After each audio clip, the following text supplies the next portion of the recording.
Ayub 15. Pendapat Elifas bahwa orang fasik akan binasa. Maka Elifas orang Teman menjawab, apakah orang yang mempunyai hikmat menjawab dengan pengetahuan kosong dan mengisi pikirannya dengan angin? Apakah ia menegur dengan percakapan yang tidak berguna dan dengan perkataan yang tidak berfaedah? Lagi pula engkau melenyapkan rasa takut dan mengurangi rasa hormat kepada Allah. Kesalahanmu yang mengajar mulutmu, dan bahasa orang licik yang kau pilih. Mulutmu sendirilah yang mempersalahkan engkau, bukan aku. Bibirmu sendiri menjadi saksi menentang engkau. Apakah engkau dilahirkan sebagai manusia yang pertama, atau dijadikan lebih dahulu daripada bukit-bukit?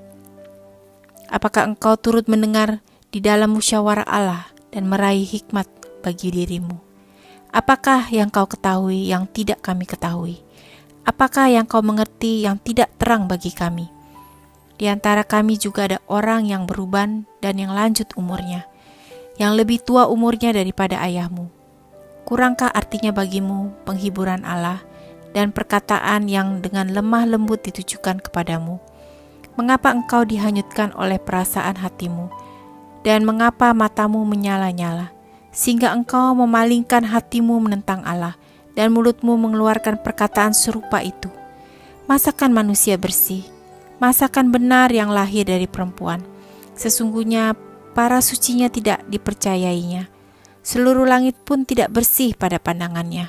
Lebih-lebih lagi orang yang keji dan bejat, yang menghirup kecurangan seperti air.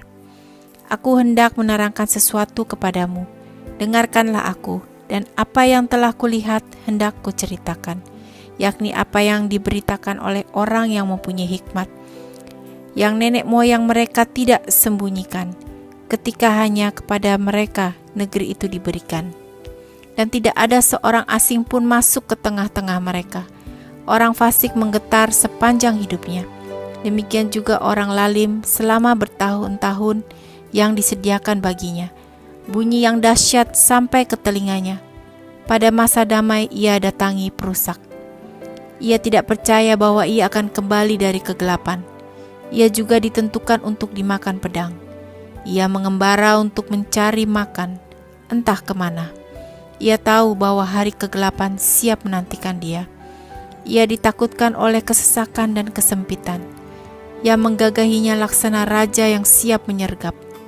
Karena ia telah mengedangkan tangannya melawan Allah dan berani menantang Yang Maha Kuasa.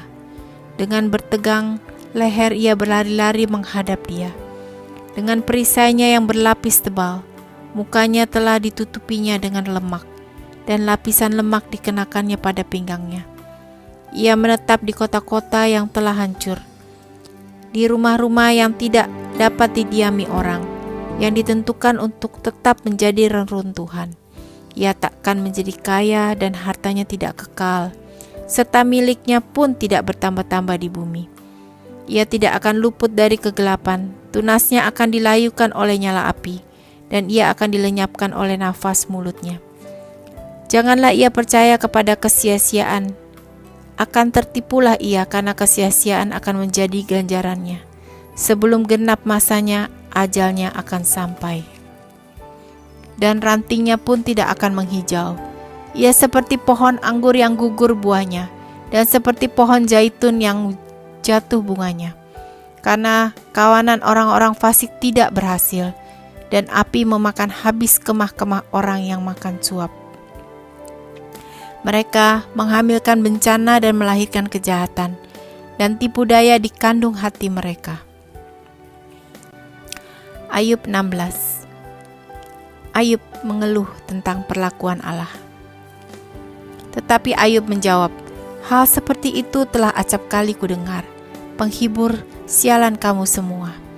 Belum habiskah orang omong kosong itu? Apa yang merangsang engkau untuk menyanggah? Aku pun dapat berbicara seperti kamu. Sekiranya kamu pada tempatku, aku akan mengubah kata-kata indah terhadap kamu dan menggeleng-gelengkan kepala atas kamu. Aku akan menguatkan hatimu dengan mulut dan tidak menahan bibirku mengatakan belas kasihan. Tetapi bila aku berbicara penderitaanku tidak menjadi ringan. Dan bila aku berdiam diri, apakah yang hilang daripadaku? Tetapi sekarang ia telah membuat aku lelah dan mencerai-beraikan segenap rumah tanggaku. Sesudah menangkap aku, inilah yang menjadi saksi. Kekurusanku telah bangkit, menuduh aku. Murkanya menerkam dan memusuhi aku. Ia menggertakkan giginya terhadap aku. Lawanku memandang aku dengan mata yang berapi-api. Mereka mengangangkan mulutnya melawan aku, menamparkan pipiku dengan cercaan, dan bersama-sama mengerumuni aku. Allah menyerahkan aku kepada orang lalim dan menjatuhkan aku ke dalam tangan orang fasik.